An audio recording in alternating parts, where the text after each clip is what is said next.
Airport ಒಳಗಡೆಯಿಂದ ತನ್ನ ಲಗೇಜ್ನೆಲ್ಲ ಬ್ಯಾಗ್ಗಳೊಂದಿಗೆ ಹೊರಗೆ ಬಂದು ತನ್ನ ಫೋನ್ ತೆಗೆದು ಯಾರೋ ಒಬ್ಬರಿಗೆ ಕಾಲ್ ಮಾಡ್ತಾಳೆ. ಕಂಗ್ರ್ಯಾಚುಲೇಷನ್ಸ್ ಟು ಮೀ, ಫೈನಲ್ ಆಗಿ ನಾನು ಇಲ್ಲಿಗೆ ಬಂದಾಯಿತು ಬಿಡಿ ಅಂತ ನಗ್ತಾ ವಿಂದ್ಯಾ ಹೇಳ್ತಾಳೆ. ಆದರೆ ಬಟ್ ಬೇಬಿ, ನಾನಿಲ್ಲದೆ ನೀನಲ್ಲಿ ಇರಲ್ವಾ? ಬೇಡ ಅಂದರೂ ಕೂಡ ಅಲ್ಲಿಗೆ ಹೋಗ್ತೀನಿ ಅಂತ ನೀನು ಪಟ್ಟು ಹಿಡಿದೆ. ನೀನು ಇನ್ನೂ ಚಿಕ್ಕ ಹುಡುಗಿ ವಿಂದ್ಯಾ.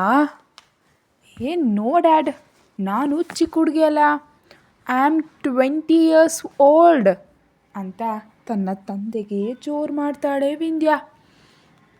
ಗಟ್ಟಿಯಾಗಿ ಉಸಿರನ್ನು ಎಳ್ಕೊಂಡು, ಮೊದಲನೇ ಸಲ ನೀನು ಇಂಡಿಯಾದಿಂದ ಹೊರಗಡೆ ಹೋಗ್ತಾ ಇದೆಯಾ ಬೇಬಿ?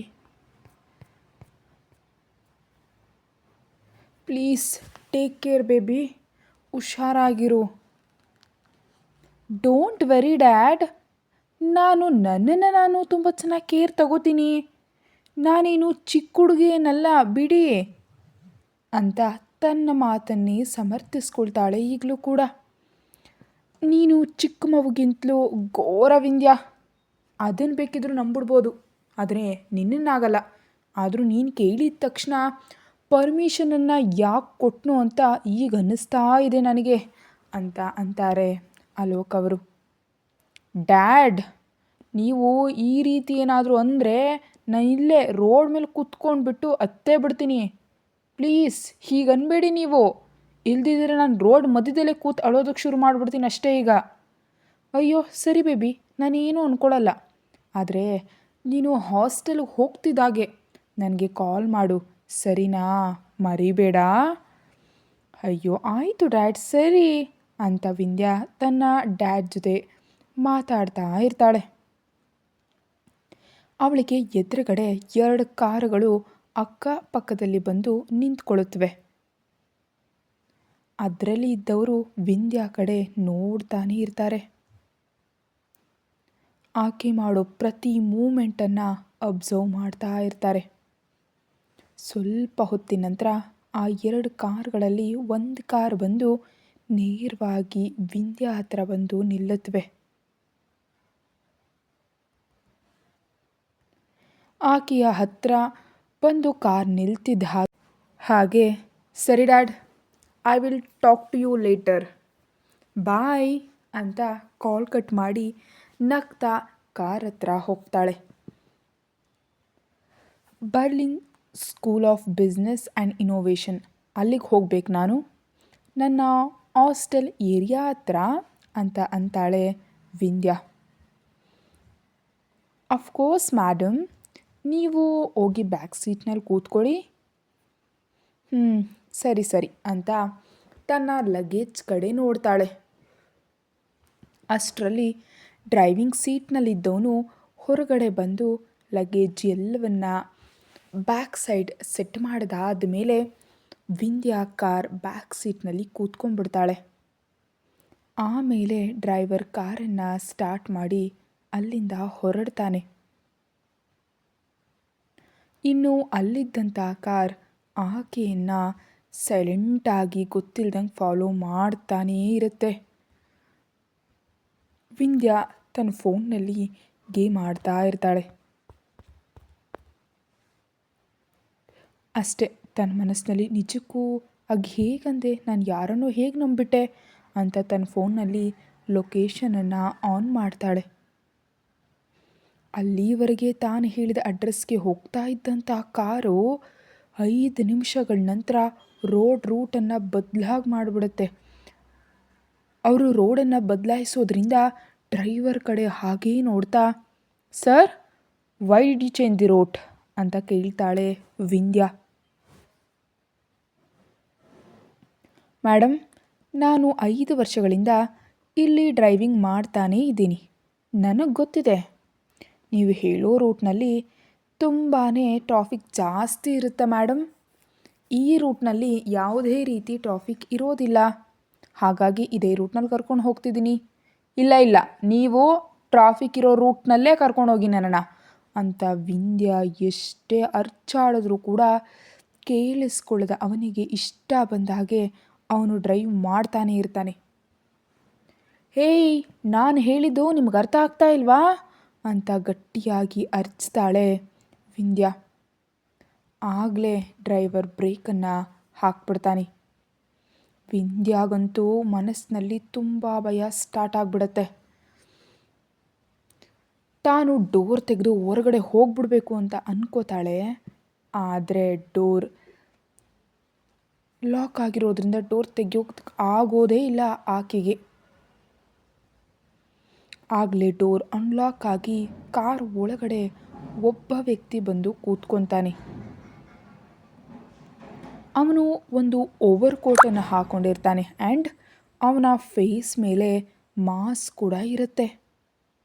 ಅವನ ಕಣ್ಣುಗಳು ಬಿಟ್ಟರೆ ಬೇರೇನು ಕಾಣ್ತಾ ಇಲ್ಲ ವಿಂದ್ಯಾಗೆ. ಯಾರು ನೀವು? ಪ್ಲೀಸ್ ನನ್ನನ್ನು ಬಿಟ್ಟುಬಿಡಿ ಪ್ಲೀಸ್ ಅಂತ ಇನ್ನು ಏನೇನೋ ಮಾತಾಡೋ ಟೈಮ್ಗೆ ಆಕೆ ಫೇಸ್ ಮೇಲೆ ಕರವಸ್ತ್ರವನ್ನು ಇಟ್ಟುಬಿಡ್ತಾನೆ ಈಗ ಕಾರ್ನಲ್ಲಿ ಬಂದು ಕೂತ ವ್ಯಕ್ತಿ. ಉಸಿರು ಎಳೆದುಕೊಳ್ಳದೆ ಇರೋದಕ್ಕೆ ಆದಷ್ಟು ಟ್ರೈ ಮಾಡ್ತಾಳೆ. ಆದರೂ ಇನ್ನು ಆಕೆ ಕೈಯಲ್ಲಾಗದೆ ಉಸಿರು ಎಳೆದುಕೊಳ್ಳೋದ್ರಿಂದ ಒಮ್ಮೆಲೆ ಪ್ರಜ್ಞೆ ತಪ್ಪಿ ಬಿದ್ದು ಹೋಗ್ತಾಳೆ ವಿಂದ್ಯಾ ಪ್ರಜ್ಞೆ ತಪ್ಪಿದ ತಕ್ಷಣ ಆ ವ್ಯಕ್ತಿ ತನ್ನ ಫೇಸ್ ಮೇಲಿದ್ದ ಕರವಸ್ತ್ರ ತೆಗೆದು ಗಟ್ಟಿಯಾಗಿ ಉಸಿರು ಎಳ್ಕೊಂಡು ಫೈನಲ್ ಆಗಿ ಈ ಹುಡುಗಿ ನನ್ನ ಕೈಗೆ ಸಿಕ್ಕಿದ್ಲು ಅಂತ ಅಂದ್ಕೊತಾನೆ. ಡ್ರೈವಿಂಗ್ ಸೀಟ್ನಲ್ಲಿ ಕೂತಿದ್ದಂತಹ ವ್ಯಕ್ತಿ, ಮಿಸ್ಟರ್ ವಿಕ್ರಮ್, ಈ ಹುಡುಗಿಯನ್ನು ನಾವು ಪ್ಲ್ಯಾನ್ ಮಾಡಿರೋ ಪ್ಲೇಸ್ಗೆ ಕರ್ಕೊಂಡು ಹೋಗ್ಬೇಕು ತಾನೇ ಅಂತ ಕೇಳ್ತಾನೆ. ಅಫ್ಕೋರ್ಸ್, ಅಲ್ಲಿ ಕರ್ಕೊಂಡು ಹೋಗಲೇಬೇಕು. ಇಷ್ಟು ಪ್ಲ್ಯಾನಿಂಗ್ ಆದಮೇಲೆ ಈ ಹುಡುಗಿ ನನ್ನ ಕೈಗೆ ಸಿಕ್ಕಿದ್ದಾಳೆ. ಇನ್ನು ಯಾರ ಕೈಗೂ ಸಿಗದ ಹಾಗೆ ಜಾಗ್ರತೆಯಾಗಿ ನಮ್ಮ ಪ್ಲೇಸ್ಗೆ ಕರ್ಕೊಂಡು ಹೋಗಬೇಕು ಅಂತ ಡೆವಿಲ್ ಸ್ಮೈಲ್ನೊಂದಿಗೆ ಅಂತಾನೆ ವಿಕ್ರಮ್. ಆಮೇಲೆ ತನ್ನ ಫೋನ್ ತೆಗೆದು ಯಾರೋ ಒಬ್ಬರಿಗೆ ಮೆಸೇಜನ್ನು ಮಾಡಿ ವಿಂದ್ಯಾ ಕಡೆ ನೋಡ್ತಾನೆ.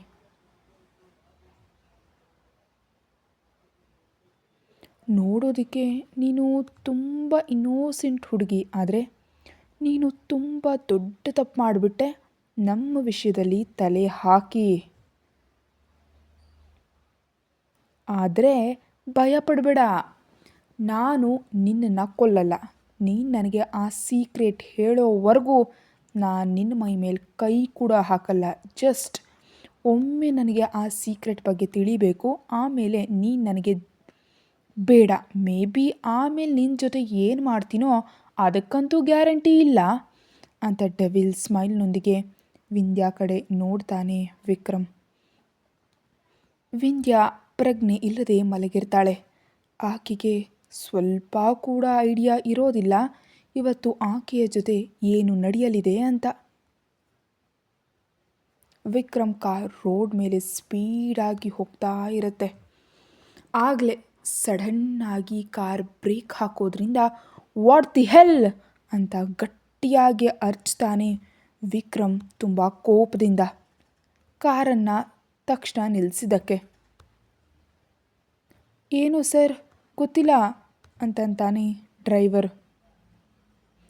ಆಗಲೇ ಮುಂದ್ಗಡೆ ನೋಡಿದಂತಹ ವಿಕ್ರಮ್ಗೆ ತನ್ನ ಕಾರಿಗೆ ಎದುರುಗಡೆ ತುಂಬ ಕಾರ್ಗಳು ಬ್ಲಾಕ್ ಆಗಿರುತ್ತವೆ. ಸುತ್ತಲೂ ಇವರನ್ನು ಬಂದು ಸುತ್ತುವರಿತಿರ್ತಾರೆ.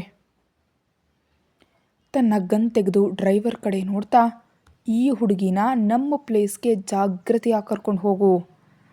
ಈ ಹುಡುಗಿ ಮೇಲೆ ಒಂದು ಪೆಟ್ಟು ಕೂಡ ಬೀಳಬಾರ್ದು. ತುಂಬ ಸೇಫ್ ಆಗಿರ್ಬೇಕೀಕೆ. ಯಾರು ಕೂಡ ಈ ಹುಡುಗಿ ಹತ್ರ ಕೂಡ ಬರಬಾರ್ದು ಅಂತ ಕಾರ್ನಿಂದ ಇಳಿದು ಬ್ಯಾಕ್ ಸೈಡ್ ಇರೋ ಬೇರೆ ಕಾರ್ನಲ್ಲಿ ಕೂತು ಕಾರ್ ಯೂ ಟರ್ನ್ ಮಾಡಿ ಅಲ್ಲಿಂದ ಹೊರ್ಟು ಹೋಗ್ತಾನೆ ವಿಕ್ರಮ್. ಆರ್ಡರ್ನ ಪ್ರಕಾರ ಬೇರೆ ರೂಟ್ನಲ್ಲಿ ಡ್ರೈವರ್ ಕಾರ್ನ ಕರ್ಕೊಂಡು ಹೋಗ್ತಾನೆ. ಹಾಗೆ ಹೋಗ್ತಾ ಇರೋ ಡ್ರೈವರ್ ಇನ್ನು ಒಂದು 10 ನಿಮಿಷದಲ್ಲಿ ಅವರು ಅಂದ್ಕೊಂಡ ಪ್ಲೇಸ್ಗೆ ತಲುಪಿಡ್ತೀವಿ ಅಂತ ಅಂದ್ಕೋವಾಗ ಆಗಲೇ ಎದುರುಗಡೆ ಒಂದು ಬುಲೆಟ್ ಬಂದು ಕಾರಿಗೆ ತಗುಲಿದ ತಕ್ಷಣ ಅಲ್ಲೇ ಕಾರ್ ಬ್ರೇಕ್ ಮಾಡ್ತಾನೆ ಡ್ರೈವರ್.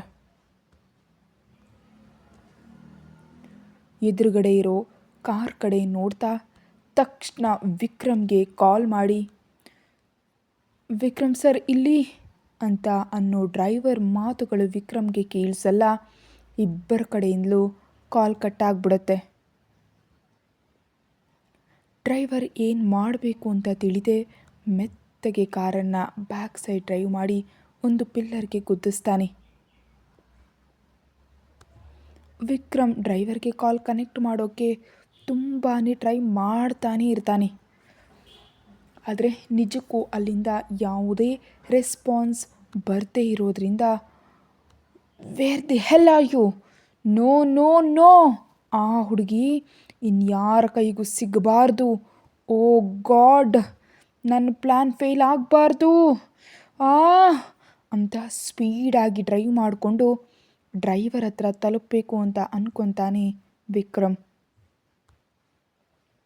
ಇಲ್ಲಿ ಡ್ರೈವರ್ಗೆ ಎದುರುಗಡೆ ಇರುವಂತಹ ಕಾರ್ನಿಂದ ಒಬ್ಬ ವ್ಯಕ್ತಿ ಹೊರಗಡೆ ಬರ್ತಾನೆ. ನೇರವಾಗಿ ವಿಂಧ್ಯ ಇರೋ ಕಾರ್ ಹತ್ರ ಬಂದು ತನ್ನ ಗನ್ ತೆಗೆದು ಡೋರ್ಸ್ ಅನ್ಲಾಕ್ ಮಾಡಿ ವಿಂಧ್ಯಾನ ಹೊರಗೆ ಕರ್ಕೊಂಡು ಬರ್ತಾನೆ. ಡ್ರೈವರ್ ಹೊರಗೆ ಬಂದು ಏನೋ ಅನ್ನೋ ಟೈಮ್ಗೆ ತನ್ನ ಕೈಯಲ್ಲಿ ಇರೋ ಗನ್ ತೆಗೆದು ಡ್ರೈವರ್ ಎದೆಗೆ ಶೂಟ್ ಮಾಡಿ ವಿಂಧ್ಯಾನ ಎರಡೂ ಕೈಗಳಿಂದ ಎತ್ಕೊಂಡು ತನ್ನ ಕಾರ್ನಲ್ಲಿ ಕೂರಿಸ್ಕೊಂಡು ಅಲ್ಲಿಂದ ಒಟ್ಟು ಹೋಗ್ತಾನೆ.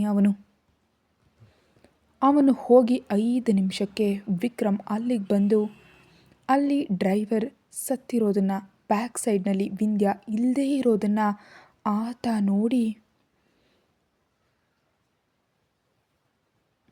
ನಾನು ನಿನ್ನ ಬಿಡಲ್ಲ, ನನ್ನ ಪ್ಲ್ಯಾನನ್ನು ಫೇಲ್ ಮಾಡ್ತೀಯಾ, ಕೊಂದು ಹಾಕ್ತೀನಿ ಅಂತ ಹುಚ್ಚರ ಥರ ಅರ್ಚ್ತಾ ಇರ್ತಾನೆ ವಿಕ್ರಮ್. ವಿಂಧ್ಯ ಪ್ರಜ್ಞೆ ತಪ್ಪಿದ 3 ಗಂಟೆಗಳ ನಂತರ ಆಕೆಗೆ ಪ್ರಜ್ಞೆ ಬರುತ್ತೆ. ಮೆತ್ತ ಕಣ್ಣು ತೆರೆದ ವಿಂಧ್ಯಾಗೆ ತನ್ನ ಕುತ್ತಿಗೆ ಹತ್ರ ತುಂಬಾ ನೋವು ಅನ್ನಿಸ್ತಾ ಇರುತ್ತೆ. ಅದು ಅಲ್ಲದೆ ತಲೆ ಕೂಡ ತುಂಬ ಭಾರವಾಗಿರುತ್ತೆ ಆಕೆಗೆ. ನಿಜಕ್ಕೂ ಏನಾಗ್ತಾ ಇದೆ ನನಗೆ ಅಂತ ತನ್ನಲ್ಲಿ ತಾನೇ ಅಂದ್ಕೊಂಡು ತನ್ನ ಕಾಲು ಕೈಗಳನ್ನ ಆಡಿಸೋಕೆ ಟ್ರೈ ಮಾಡ್ತಾಳೆ.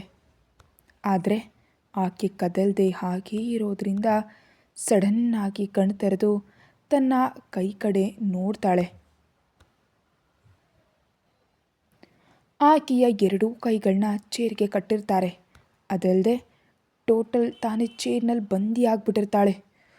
ವಾಟ್ ದಿ ಹೆಲ್ ಅಂತ ಮನಸ್ಸಿನಲ್ಲೇ ಅಂದ್ಕೊಂಡು ಕಂಗಾಲಾಗಿ ಪ್ಲಸ್ ಭಯದಿಂದ ತನ್ನ ಕಣ್ಣುಗಳನ್ನ ಆ ಸುತ್ತಮುತ್ತ ಟೋಟಲ್ ಎಲ್ಲ ಕಡೆ ತಿರುಗಿಸಿ ನೋಡ್ತಾಳೆ. ಈಗ ಆಕೆ ಒಂದು ಬೇಸ್ಮೆಂಟ್ ಕೆಳಗಡೆ ಇರ್ತಾಳೆ. ಅಲ್ಲಿ ಒಂದು ಚೇರ್ ಬಿಟ್ಟರೆ ಬೇರೇನೂ ಆಕೆಗೆ ಕಾಣಿಸೋದೇ ಇಲ್ಲ. ಕೇವಲ ಅದೊಂದು ಚೇರ್ ಮಾತ್ರ. ಮೇಲೆ 2-3 ಯೆಲ್ಲೋ ಲೈಟ್ಸ್ ಇರುತ್ತೆ. ಆ ಯೆಲ್ಲೋ ಲೈಟಿಂದ ಆ ಬೇಸ್ಮೆಂಟ್ ಒಳಗಡೆ ಬೆಳಕಿರುತ್ತೆ. ಅದು ಬಿಟ್ಟರೆ ಆ ಒಳಗಡೆ ಬೇರೆ ಯಾವ ಬೆಳಕು ಬರಲ್ಲ. ನಿಜಕ್ಕೂ ಇದು ಮಾರ್ನಿಂಗಾ ನೈಟಾ ಅಂತ ಕೂಡ ಯಾರಿಗೂ ಹೇಳೋಕ್ಕಾಗಲ್ಲ, ಅಷ್ಟು ಘೋರವಾಗಿರುತ್ತೆ ಆ ಬೇಸ್ಮೆಂಟ್ನ ಒಳಗಡೆ. ಯಾರಾದರೂ ಇದ್ದೀರಾ? ಪ್ಲೀಸ್ ನನ್ನ ಇಲ್ಲಿಂದ ಹೊರಗೆ ಕರ್ಕೊಂಡು ಹೋಗಿ, ಲೀವ್ ಮೀ, ನನಗಿಲ್ಲಿ ಭಯ ಆಗ್ತಾ ಇದೆ ಅಂತ ಗಟ್ಟಿಯಾಗಿ ಅರ್ಚ್ತಾಳೆ ವಿಂಧ್ಯ. ಹಾಗೆ ಅರ್ಚ್ತಾ ತನ್ನ ಕೈಗಳಿಗೆ ಇರೋ ಕಟ್ಟನ್ನು ಬಿಡಿಸ್ಕೊಳ್ಳೋದಕ್ಕೆ ತುಂಬಾ ಟ್ರೈ ಮಾಡ್ತಾಳೆ ವಿಂಧ್ಯ. ಚಿಕ್ಕದಾಗಿ ಆಕೆ ಕಣ್ಣಿಂದ ಕಣ್ಣೀರು ಕೂಡ ಬಂದು ಸೇರುತ್ತೆ. ತಾನಿಲ್ಲಿಗೆ ಓದೋಕ್ಕೆ ಬಂದ್ಲು, ಆದರೆ ಇಲ್ಲಿ ಆಕೆ ಜೊತೆ ಏನೋ ಆಗಿಬಿಟ್ಟಿದ್ರಿಂದ ಏನು ಮಾಡಬೇಕಂತ ತಿಳಿದೆ ಅಳ್ತಾಳೆ ವಿಂಧ್ಯ. ಯಾವ ದಿನ ತಾನಿಲ್ಲಿಗೆ ಬಂದ್ಲೋ ಅದೇ ದಿನ ಆಕೆಯನ್ನು ಕಿಡ್ನ್ಯಾಪ್ ಮಾಡಿಬಿಟ್ಟಿದ್ದಾರೆ. ಆದರೂ ಯಾರೋ ಮುಖ ಪರಿಚಯ ಇಲ್ಲದವನ್ನ ಕಾರ್ನಲ್ಲಿ ಕೂರಬೇಕಾದ ಅವಶ್ಯಕತೆ ಏನಿತ್ತು? ನಿಜವಾಗಿಯೂ ನಾನೊಬ್ಬ ಸ್ಟುಪಿಡ್ ಗರ್ಲ್. ಡ್ಯಾಡಿ ಎಷ್ಟು ಕಂಗಾಲಾಗ್ತಾ ಇರ್ತಾರೋ ಏನೋ. ನಿಜಕ್ಕೂ ನಾನು ಎಷ್ಟು ಹೊತ್ತಿಂದ ಇಲ್ಲಿದ್ದೀನಿ ಅಂತ ಕೂಡ ನನಗೆ ಗೊತ್ತಾಗ್ತಾ ಇಲ್ಲ. ಓ ಗಾಡ್, ಪ್ಲೀಸ್ ಹೆಲ್ಪ್ ಮೀ ಅಂತ ಮೇಲಕ್ಕೆ ನೋಡ್ತಾ ಅಂತಾಳೆ ವಿಂಧ್ಯ. ಆಗಲೇ ದಢಾರ್ ಅಂತ ಸೌಂಡ್ ಜೊತೆ ಡೋರ್ ಓಪನ್ ಆಗುತ್ತೆ. ವಿಂಧ್ಯ ಹಾಗೆ ಅದ್ರ ಕಡೆ ಶಾಕಿಂಗ್ ಆಗಿ ನೋಡ್ತಾ ಇರ್ತಾಳೆ.